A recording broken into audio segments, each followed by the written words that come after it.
Damos la bienvenida a todos nuevamente y en esta ocasión vamos a estar meditando en Apocalipsis el capítulo 2, versículo 8 hasta versículo 11. Y dice la escritura: y escribe el ángel de la iglesia en Esmirna, el primero y el postrero, el que estuvo muerto y vivió, dice esto: yo conozco tus obras y tu tribulación y tu pobreza, pero tú eres rico, y la blasfemia de los que se dicen ser judíos y no lo son, sino sinagogas de Satanás. No temas en nada lo que vas a padecer. He aquí el diablo echará a algunos de vosotros en la cárcel para que seáis probados, y tendréis tribulación por 10 días. Sé fiel hasta la muerte, y yo te daré la corona de la vida. El que tiene oídos, oiga lo que el Espíritu dice a las iglesias. El que venciere no sufrirá daño de la segunda muerte. Y allí tenemos la lectura donde vamos a estar meditando acerca de la iglesia de Esmirna y lo que podemos aprender a través de esta iglesia de Esmirna. Y como siempre lo hemos venido haciendo, vamos a tratar de compartir la pantalla para que haya un mejor provecho para todos y especialmente para los que de alguna manera les gusta tomar nota o apuntes acerca de las enseñanzas. Entonces, para mayor provecho, vamos a estar presentando la pantalla en esta ocasión. Y aquí vamos a mirar en estos textos que hemos leído en el libro de Apocalipsis, capítulo 2 y versículo 8 al 11, la revelación del Señor a través de la iglesia de Esmirna. Y en esta ocasión vamos a mirar que el Señor Jesucristo se revela a través de la iglesia de Esmirna y se reveló en su tiempo para esta iglesia y se revela a nosotros a través de esta iglesia. Y vamos a estar allí en esta ocasión, ubicándonos en esta ocasión. Vamos a tratar de mirar a manera de introducción que la iglesia de Esmirna nos ha sido dejada como ejemplo de fidelidad al Señor en medio de sufrimientos que se manifiestan de diferentes maneras, como pobreza, persecución, enfermedad y muerte. Y allí lo tenemos a manera de introducción, que esta iglesia ha sido entonces dejada para nosotros como ejemplo de fidelidad de una iglesia en medio de las dificultades que tuvo que vivir en su época la iglesia de Esmirna, y que sin ninguna duda también un creyente o una iglesia también en nuestra época puede estar sufriendo las mismas situaciones, y a través de esta iglesia entonces el Señor Jesucristo quiere alentarnos y animarnos a cada uno de nosotros para que seamos fieles a Él en medio de las dificultades de la vida. Y vamos a tratar de mirar dos manifestaciones o revelaciones que el Señor hace a través de esta iglesia de sí mismo. Y vamos a mirar en primer lugar que el Señor se presenta como el único Dios. Aquí vemos que en primer lugar el Señor se presenta como el único Dios. Y en segundo lugar vamos a mirar que el Señor Jesucristo se revela a través de la iglesia de Esmirna como el que murió y el que vive. Entonces estas son las dos presentaciones, como el Señor se presenta a través de esta iglesia y lo hace para nosotros en nuestra época. Y como ya lo tenemos allí en el versículo 8 del capítulo 2, escribe el ángel de la iglesia en Esmirna, el primero y el postrero, el que estuvo muerto y vivió, dice esto. Y allí tenemos entonces en versículo 8 las dos revelaciones o presentaciones que el Señor hace de sí mismo para con esta iglesia y lo hace también para nosotros. Y aquí tenemos que en primer lugar, el Señor se presenta aquí como el primero y el postrero. Y es verdad que esta presentación es algo que le pertenece exclusivamente al Señor Jesucristo, que le pertenece a Dios. Y aparece esta expresión, el primero y el postrero, 7 veces a lo largo de las Escrituras. Y aquí en Isaías 44:6 tenemos que así dice Jehová, Rey de Israel y su Redentor, Jehová de los ejércitos, yo soy el primero y yo soy el postrero, y fuera de mí no hay Dios. Entonces, con esta presentación que tenemos aquí como el primero y el postrero, el Señor se presenta como el único Dios. Eso es lo que en sí implica esta expresión, este término que tenemos allí en la mitad del versículo 8, cuando él dice el primero y el postrero. Entonces aquí tenemos que esa es la primera revelación o primera presentación con la cual el Señor se está presentando a esta iglesia en medio de las dificultades que ella estaba viviendo. Y con esta presentación el Señor tenía un propósito, y el propósito era traer consuelo, el propósito era traer aliento en medio de las adversidades de la vida. Entonces tenemos, en primer lugar, el Señor se presenta como el único Dios, el que está por encima de cualquier deidad, el que está por encima de cualquier pensamiento. Entonces vamos a tratar de mirar en el punto A, como Dios conoce nuestras obras. Eso es lo que vamos a mirar en este primer punto que estamos considerando de la revelación del Señor. Entonces, como Dios conoce nuestras obras. Y dice versículo que tenemos allí, el versículo 9, yo conozco tus obras. Y aquí estas obras que tenemos enumeradas acá o pronunciadas aquí en esta primera parte del versículo tienen que ver con nuestro servicio al Señor, con nuestro trabajo en pro de la obra del Señor, en pro de los hermanos. Entonces vemos que quizás a veces en medio de las dificultades, de las perturbaciones de la vida, de los problemas de la vida, pues entramos en frustración y entramos en pensamientos negativos, pensando que el Señor no tiene en cuenta lo que nosotros hacemos en pro de su obra, en pro de su pueblo. Pero es interesante que el Señor quiere traer consuelo a esta iglesia en Esmirna que estaba viviendo dificultades de persecuciones, de necesidad y de otro tipo, y le estaba mostrando que Él conoce su trabajo, conoce su arduo labor en pro de Él. Y en Isaías 44:7 tenemos que el Señor está diciendo, ¿y quién proclamará lo venidero? Lo declarará y lo pondrá en orden delante de mí. Como hago yo desde que establecí el pueblo antiguo, anunciándole lo que viene y lo que está por venir. Aquí vemos que el Señor se está presentando como el que conoce, el que sabe, el que se anticipa a cada situación. Y como el Dios que conoce todo, pues se está dirigiendo a esta iglesia diciéndole, yo conozco tus obras, yo conozco tu trabajo. Y hay un texto en Hebreos, el capítulo 6 y el versículo 10, donde nosotros somos exhortados a ser animados en cuanto al trabajo en la obra del Señor.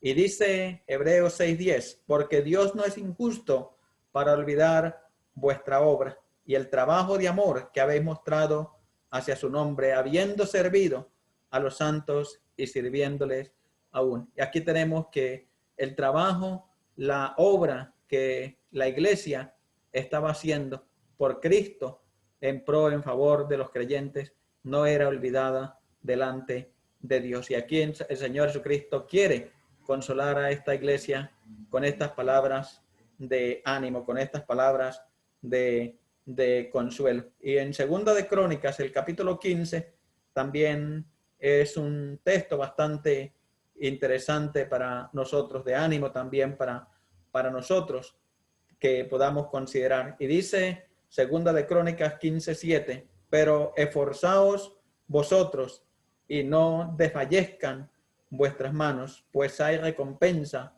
para vuestra obra. Y aquí tenemos que este texto está hablando y estimulando nuestro trabajo en el Señor. No importa las dificultades, no importan las circunstancias que estemos viviendo, debemos de ser motivados a servir al Señor en medio de cualquier circunstancia, en medio de cualquier situación que se nos presente. Tenemos en el punto B que como Dios conoce nuestras tribulaciones. Y es verdad que esta iglesia que estaba allí en Esmirna estaba sufriendo tribulación.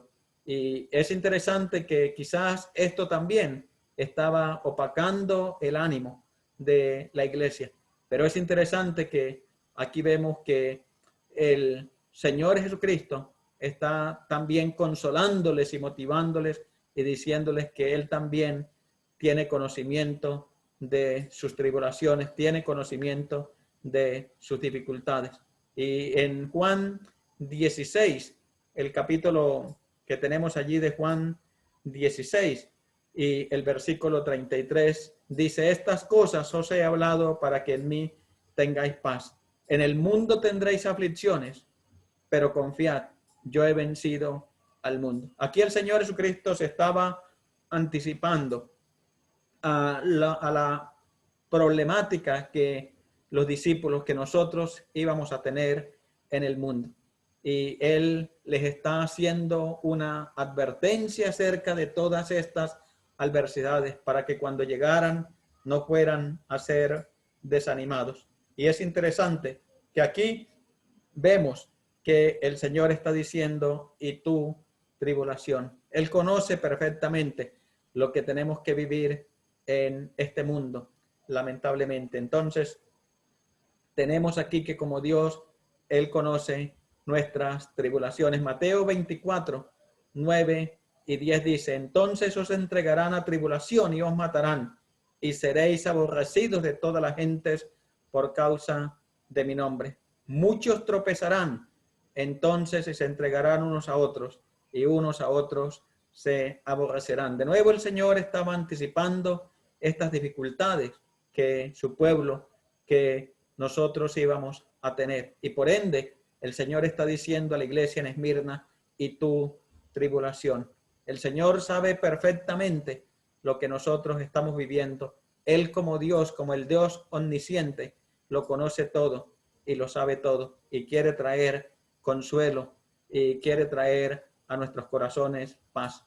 Y esto tiene un propósito. Estas situaciones tienen un propósito en la vida de nosotros como creyentes. En 2 Corintios 1:4, el apóstol está diciendo: el cual nos consuela en todas nuestras tribulaciones, para que nosotros también podamos consolar a los que están en cualquier tribulación por medio de la consolación con que somos consolados por Dios. Y el propósito de lo que quizás el Señor permite, de las dificultades, de los problemas de la vida, es que usted y yo podamos en el día de mañana poder llevar una voz de aliento, una voz de consuelo, una voz de ánimo a un creyente nuevo que está viviendo una situación que nosotros quizás en el pasado vivimos. Y por eso el Señor dice: y tu tribulación. Y aquí tenemos que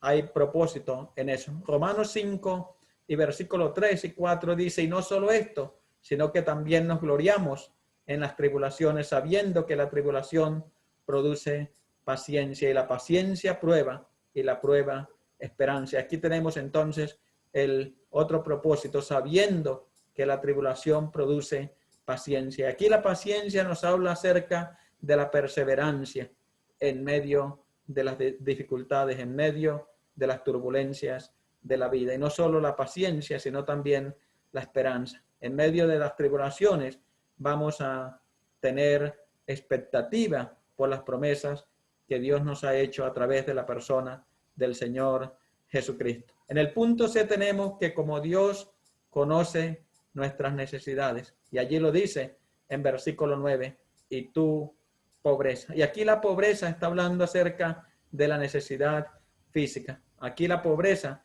nos está hablando acerca de la necesidad económica que es muy común en la vida de nosotros como seres humanos.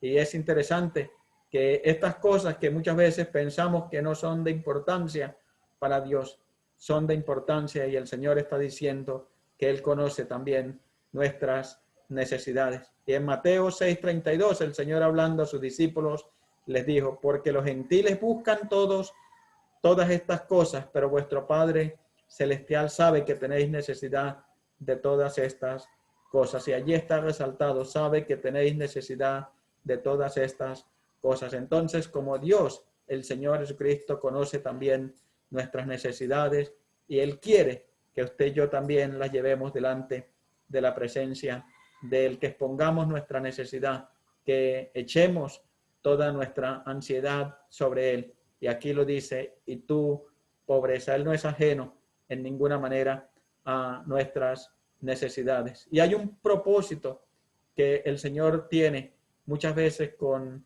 las necesidades físicas, con las necesidades económicas que muchas veces nos atañe. Y es interesante que el propósito lo tenemos allí en el versículo que hemos mirado, en el versículo 9.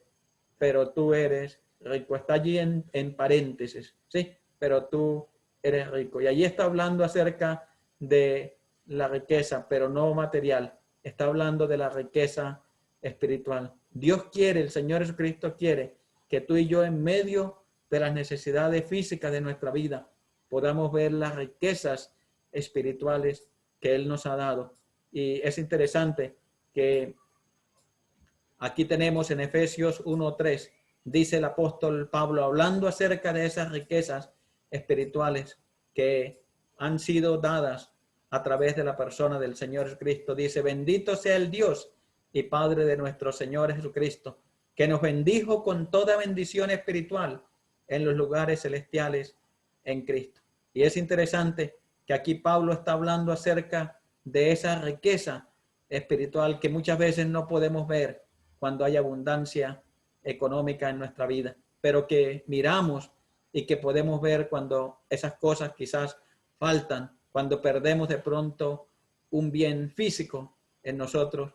Entonces podemos mirar esas bendiciones espirituales que hemos recibido a través de la persona del Señor Jesucristo. Hay una cita de Mateo 6, 19 y 21 que la dejo allí para que ustedes la puedan leer. Y dice Efesios 2:6, y juntamente con Él nos resucitó y asimismo nos hizo sentar en los lugares celestiales con Cristo Jesús. Y segunda los Corintios 8:9, porque ya conocéis la gracia de nuestro Señor Jesucristo, que por amor a vosotros se hizo pobre, siendo rico, para que vosotros con su pobreza fuésemos enriquecidos. Y aquí está hablando acerca de las riquezas, no físicas, sino las riquezas espirituales que usted y yo hemos adquirido cuando hemos conocido a Cristo como Señor y como Salvador, y que quizás en los momentos de pérdida, en los momentos de necesidades físicas, usted y yo las vamos a poder ver de una mejor manera,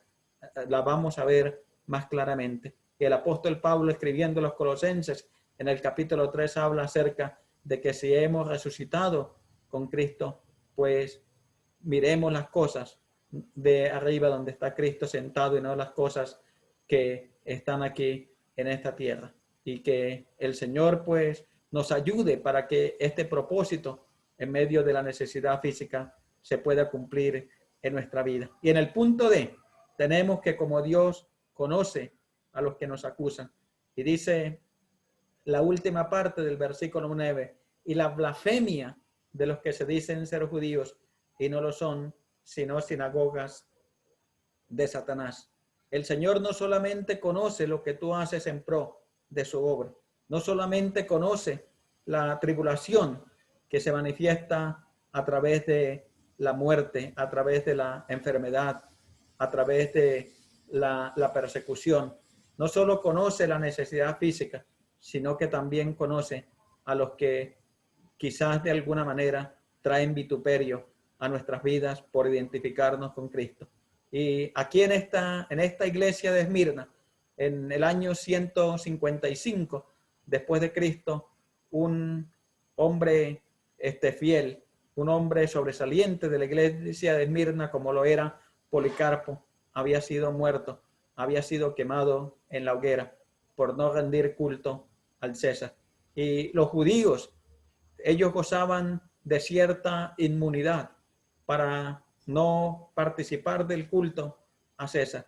Y ellos estaban tratando de acusar a los creyentes que no daban el culto a César y estaban tratando de instigar a las autoridades romanas para que trajeran persecución sobre la iglesia. Y la mayor persecución que la iglesia sufrió, la iglesia primitiva, en los primeros días de la iglesia, fue de parte de los judíos. Esos judíos que pretendían ser el pueblo escogido de Dios, que pretendían ser descendientes de Abraham. Y aquí el Señor les está diciendo, y la blasfemia de los que se dicen ser judíos y no lo son, sino sinagogas de Satanás. El apóstol Pablo acusa también a los judíos igualmente en Romanos 2:28, pues no es judío el que lo es exteriormente, sino ni es la circuncisión que se hace exteriormente en la carne, sino que es judío el que lo es interiormente, y la circuncisión es la del corazón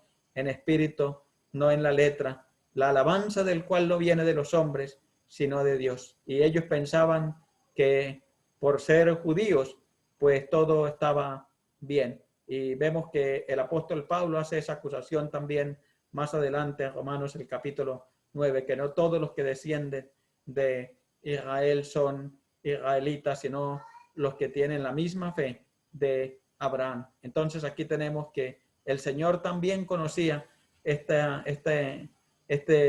problema, esta dificultad que la iglesia también estaba recibiendo de parte de estos judíos que eran los mayores instigadores de persecución para con la iglesia. Eso lo podemos ver en Hechos, el capítulo 18, en el versículo 5 y el versículo 6.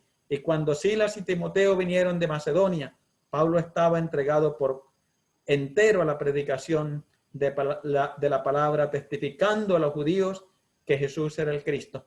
Y dice versículo 6, pero poniéndose y blasfemando estos, les dijo sacudiendo los vestidos, vuestra sangre sea sobre vuestra propia cabeza, yo limpio desde ahora, me iré a los gentiles. Y aquí tenemos en versículo 6, pero poniéndose y blasfemando esto. Y la blasfemia era que no reconocían que Cristo fuese el Mesías prometido. Ellos trataron por los diferentes medios de tratar de difundir entre el pueblo que Cristo era un farsante, que Cristo no era el Mesías. Y esa era la blasfemia que la iglesia en Esmirna tuvo que sufrir y tuvo que tratar de parte de estos judaizantes, que lamentablemente eran los peores instigadores de persecución. Hechos 13:44, el siguiente día de reposo se juntó casi toda la ciudad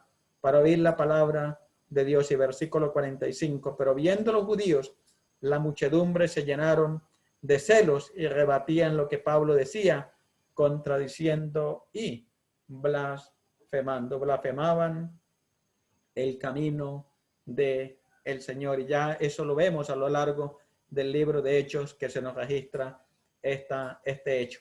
Ya pasamos entonces a la segunda presentación o la segunda revelación del Señor a través de la iglesia de Esmirna. Ya consideramos la primera revelación o presentación del Señor, y se presenta como el único Dios. Y ya miramos que como el único Dios conoce nuestras obras, conoce nuestro trabajo.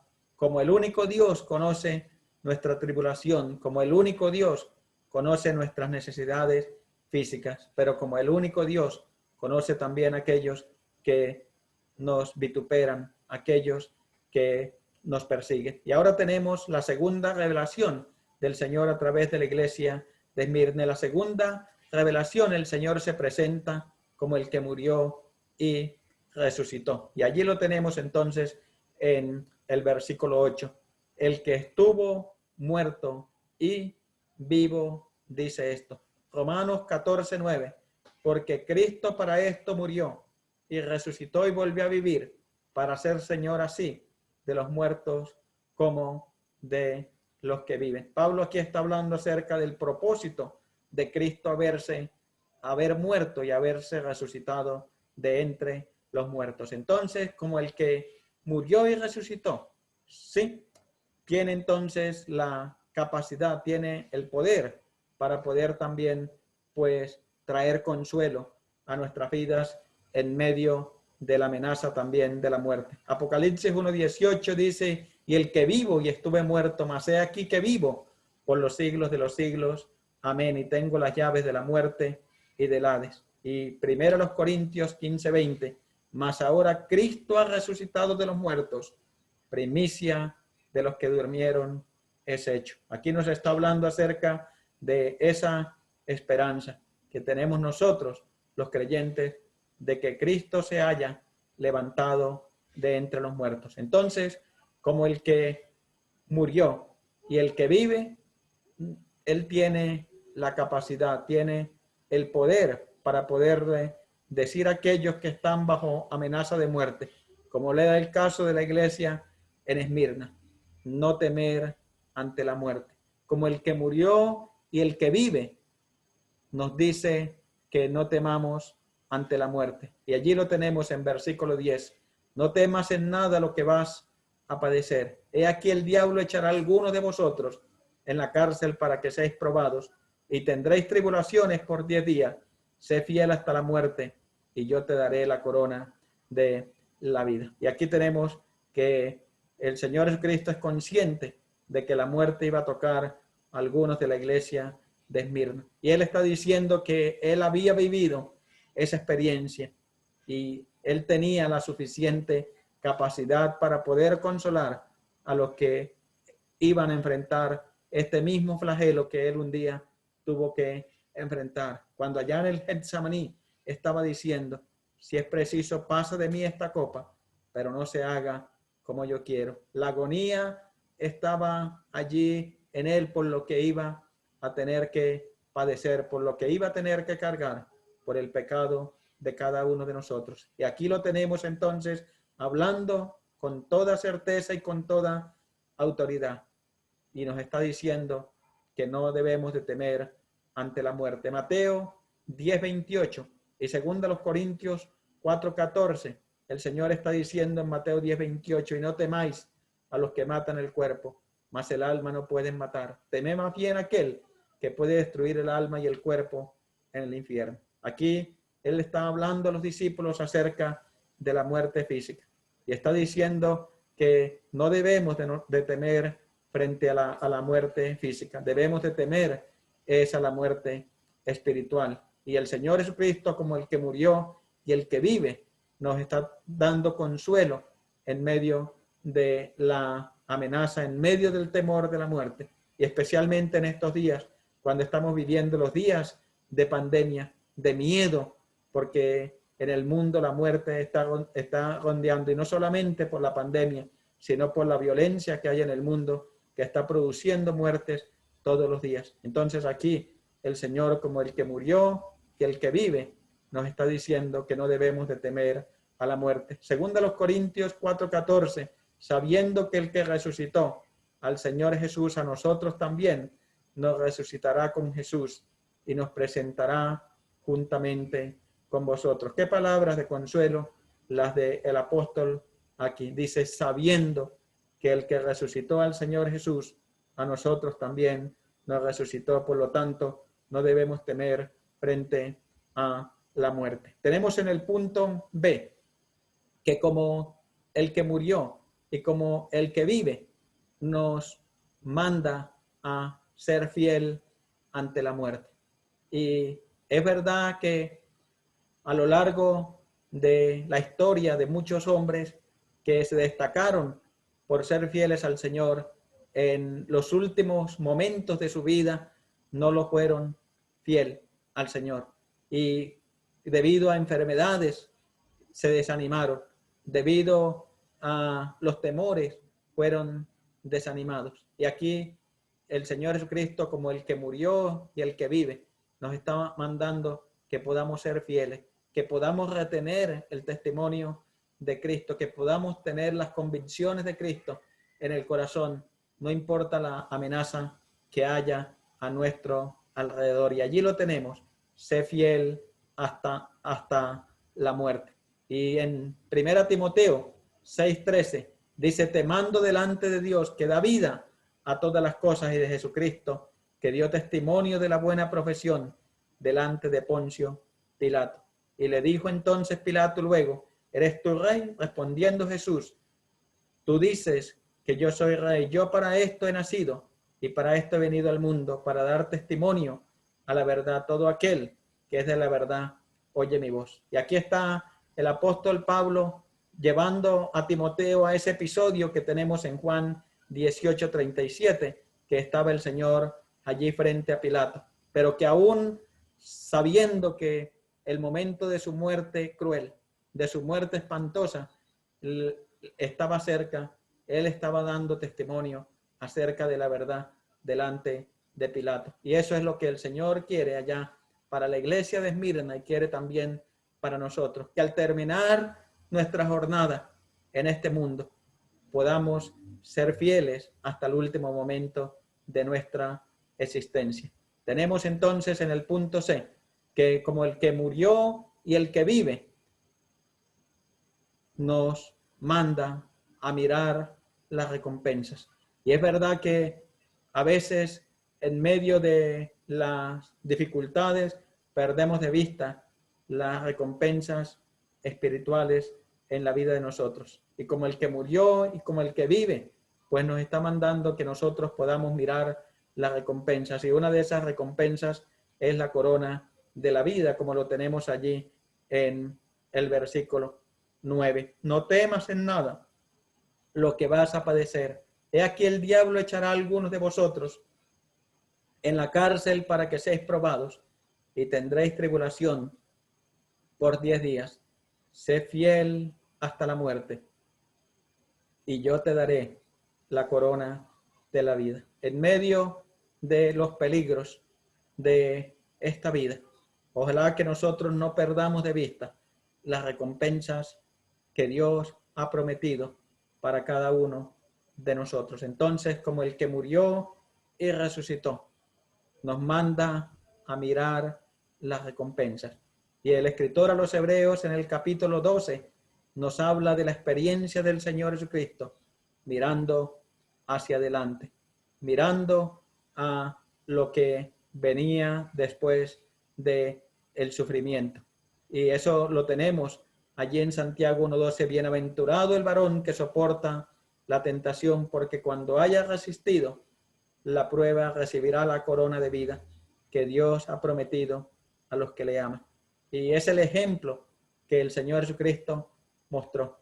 Él tenía la mirada puesta en el gozo, tenía la mirada puesta en las recompensas. Y por eso en Isaías dice que el Padre le iba a exaltar, el Padre le iba a recompensar. Yo le daré parte con los grandes, dice allá en Isaías el capítulo 53. Entonces, como el que murió, como el que vivió, nos manda a mirar las recompensas que se manifiestan en la corona de la vida, pero también se manifiesta al ser librados del castigo eterno. En medio de los peligros de la vida, en medio de la zozobra de la vida, usted y yo podamos mirar las recompensas celestiales, pero también podamos mirar una de esas recompensas es que hemos sido librados del peor castigo, hemos sido librados del peor tormento que un ser humano va a experimentar, y es el castigo eterno, es el castigo en el lago de fuego.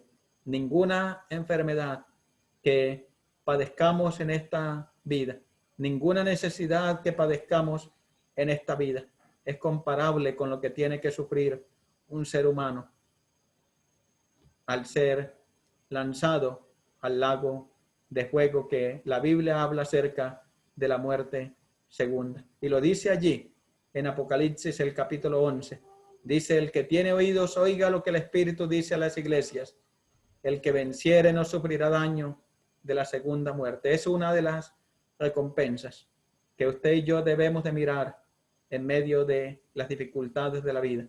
Y es quizás lo que la iglesia en Esmirna estaba mirando y que le llevaba a ser fiel al Señor aún hasta llegar hasta la muerte física. Y en Apocalipsis 20:14 dice: y la muerte y el Hades fueron lanzados al lago de fuego.